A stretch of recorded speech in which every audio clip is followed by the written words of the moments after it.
Good evening, everyone. I'm Meir Weinstein from Israel Now. I'm joined with Mideast expert Meir Jolovitz. We're going to be discussing the war against Iran. Just going to ask everyone, just give me a moment to make sure everything is properly with our social media accounts that are going to be live streaming this. We're on Twitter, which is known as X. We're on Facebook. We're also on YouTube. We'll just make sure the connections are here. The connections are, and everything's great. We start with a first question to Mayor Jolowitz. Mayor, first, before the question, may God give strength to the IDF, wisdom to the leadership, and Israel should be successful. Amen. So, Mayor, just before this war started, chief negotiator for President Donald Trump, Steve Witkoff, met with the Iranian negotiators, and they were mocking him. And they said, we have enough means to produce in a few weeks 11 or 13 nuclear bombs. And we want to make it clear, and this is how I read that also. We want to make it clear to you, Mr. Witkoff, because you're a Jew. You're a Jew, so we want you to know that when we celebrate Al-Quds Day, which calls for the complete obliteration of Israel, that we mean it with these nuclear bombs, and this is our sovereign right to build a nuclear arsenal. And our goal, again, is to get rid of the Jews, Mr. Witkoff. Now, there are leaders before the Holocaust from England, Chamberlain. He made a deal with Hitler. He said, I have peace in our time. And then you have Winston Churchill that made his famous speech. And we're fighting, whatever the cost. We are living in historic times right now, Mayor. How do you feel as a child of survivors of the Holocaust when we're watching what's going on, that the state of Israel is saying, never again? Yeah. We analysts of Middle East affairs, which is true elsewhere as well, there's word and there's deed. And Israel has come to understand that the deeds, what people do, is actually more significant than what people say. The Witkoff comment, he came back and said that, in fact, as you mentioned, the Iranians boasted that they have enough firepower that they can establish within a couple of weeks 11 bombs, and they have absolutely no intent in forfeiting that endeavor. There is something else which troubles me that most people didn't speak about, because that did get some publicity. And the question needs to be asked is, and he mentioned, by the way, Witkoff, that he came back and he reported to the president, to Trump, it appears that the negotiations are fruitless because of the threat that you had mentioned from Iran. What would have happened if the Iranians would have been a little smarter for just a little longer and said to him, we have no intention, as they've said on other occasions, we have no intention of developing the bomb? Would Trump not have rushed to enter the war? It's something we have to be concerned about. And I'll tell you why. Mm-hmm. We in the Western world don't understand that we operate with a different set of ethos, a different mentality, a different culture, a different religion. Everything is different from the way that we view the world and they view the world. I had mentioned, I gave a speech the other day, and I'd mentioned, it's interesting, that for the Arabs, this is true of Gaza, which I do want to mention before we end today, that for the Arabs fighting against Israel, if they simply survive the fight, they consider that to be a victory. Mm-hmm. And unless we end them, end the threat, end everything, and when I say by end, I mean in the most severe terms, then it will go on. This will be a protracted conflict.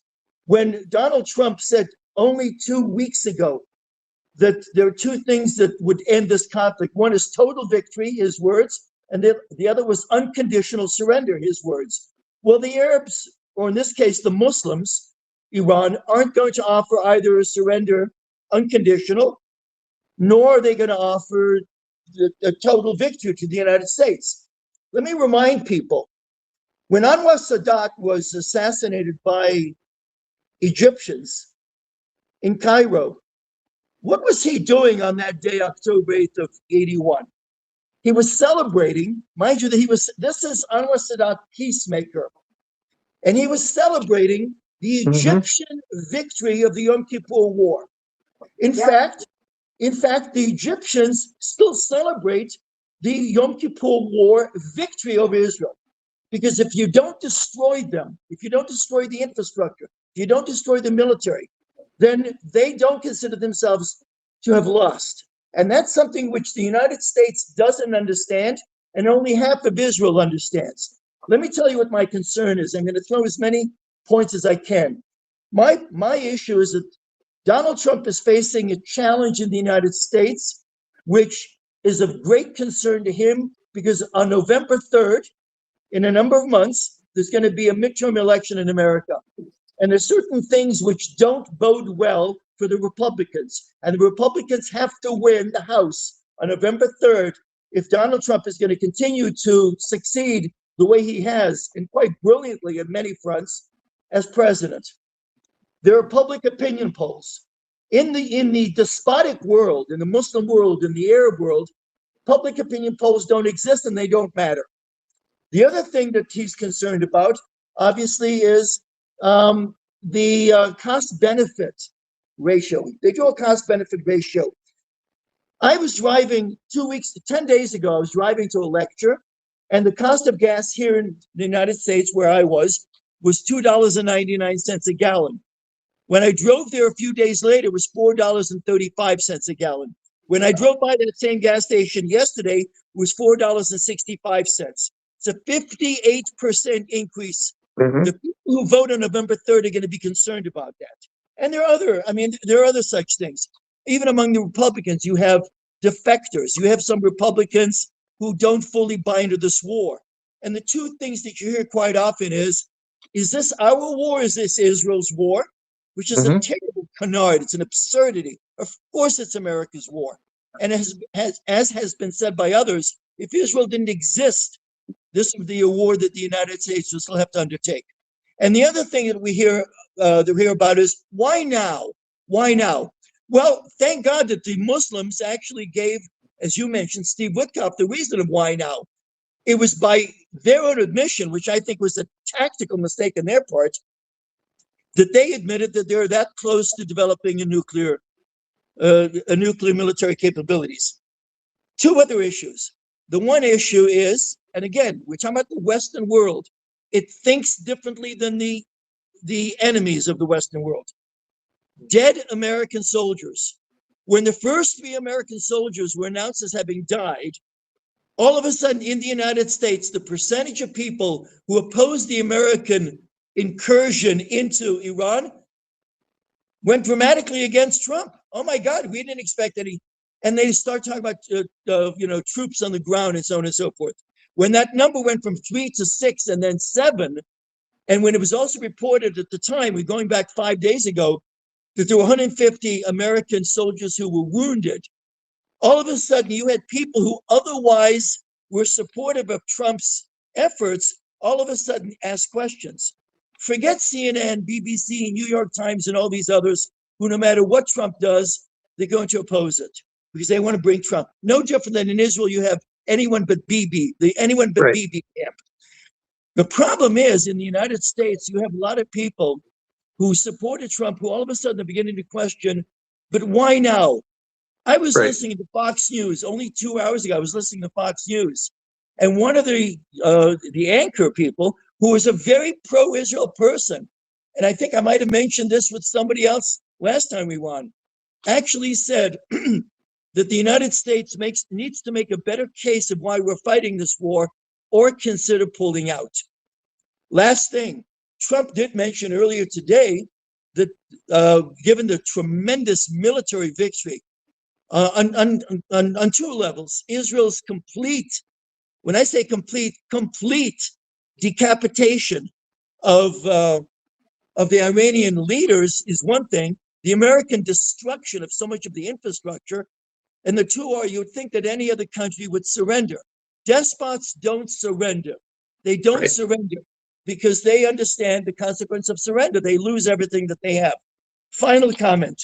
Final comment is this notion of a ceasefire. We have it in Gaza. And we were told just 2 days ago that Trump's Board of Peace, actually, some members of its Board of Peace actually have been meeting with Hamas. Now, this goes to what I had spoken about many times with you before. The first 3 months of the war, Bibi Netanyahu spoke only about the destruction of Hamas. The next 4 or 5 months, he talked about the defeat of Hamas. A year after October 7th, he started speaking about the fact, well, we can't allow Hamas to win. Okay, now they're speaking about the fact that Hamas doesn't want to, by their own admission, open-handed, they don't want to demilitarize. And one understands that Trump and the Western world doesn't realize that a ceasefire against an implacable enemy is not a good thing. It is a defeat. That's the way the Arabs see it.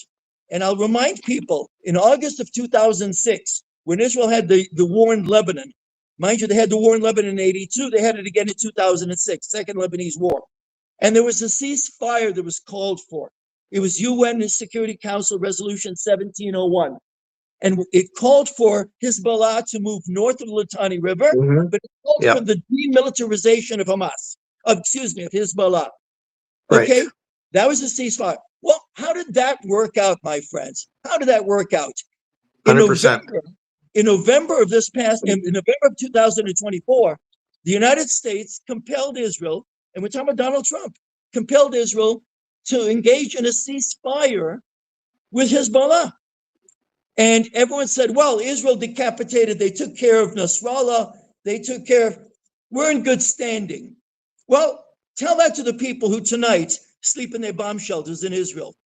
The enemy needs to be destroyed, and destruction in terms that they understand.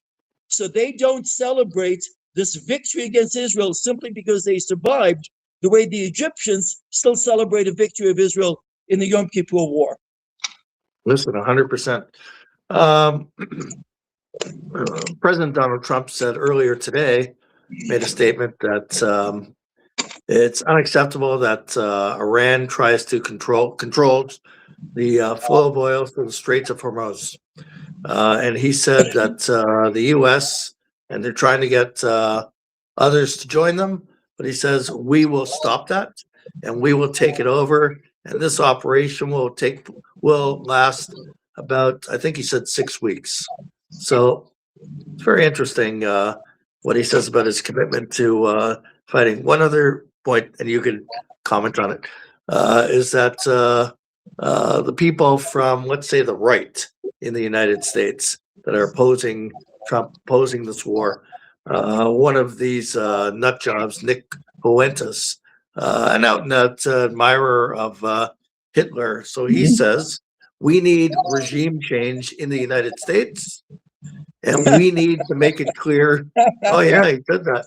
We need to make it clear on a video. We need to make it clear to the Iranians, no problem. You want nuclear arms? No problem. So those are some of the psychopaths from the so-called right who call themselves America first. Yeah, right. Yeah. Allow me to comment, if I may. You just mentioned the phrase regime change. And there's so many people who are almost being apologetic about the fact that it appears that there's going to be some kind of endeavor to lead to. Why is our side apologetic about this notion of a regime change when our side, and by our side, I'm talking about America. I'm talking about America. Israel says, yes, we want a regime change. There's nothing wrong with an American saying, I love America, and therefore, yes, I want a regime change in. Why are they being so timid in saying it? Because they're afraid that the left is going to criticize who are we to demand a regime change? This is insane. But I want to make one comment that applies to regime change. The Democrats have been most vocal. In fact, part of what they're going to complain about as we approach these elections, midterms elections on November 3rd, is that they say that Trump is fighting this war, and the end goal for him, even though he seems to be disguising it, is a regime change. Well, do I need to remind the Democrats, because everybody seems to have short memories, that there was a Democrat who actually called for regime change in Israel? His name was Senator Chuck Schumer. And Chuck Schumer actually called for the people of Israel who had just elected elected Bibi Netanyahu democratically, and he's speaking, and he's at the to the Senate, and he says that the future peace in the Middle East requires the people of Israel to get rid of and replace Bibi Netanyahu. A regime change. Are you kidding me?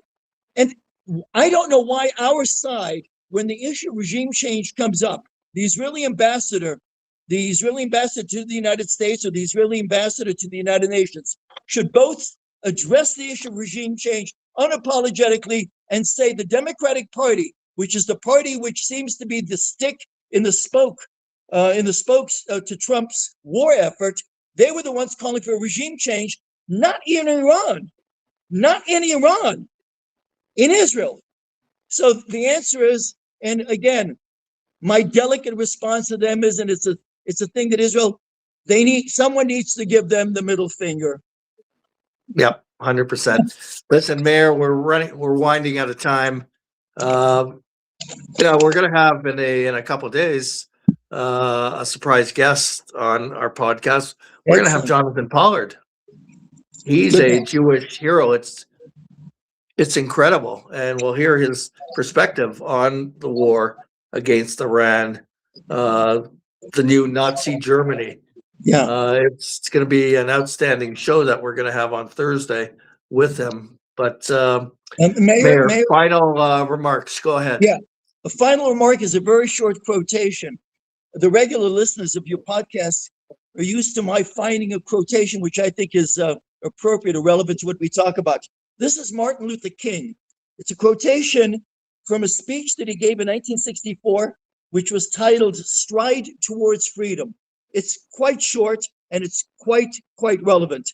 His comment then was the best way to solve he was talking about racism. I'm now talking about Gaza, and I'm not talking about Hezbollah, but I'm going to cite Martin Luther King. The best way to solve any problem is to remove its cause. Sure. Yes, Martin Luther King was right. 100%. The best way to resolve the problem with Gaza, Hamas, and Hezbollah, Iran, remove the cause of the problem. Yes, 100%. Mayor, thank you. Excellent quote. Thank you very much, Mayor. I'm going to ask all our viewers, friends, and supporters, please share this on whatever social media platform you use. Also, if you want to get involved with us, go on our website, send us an email. Our website, israelnow.ca. And if you want to make a contribution to us, go right ahead. There's a link. And also, please, we're trying to build up our viewership, especially on YouTube. On Twitter, it goes all over the place.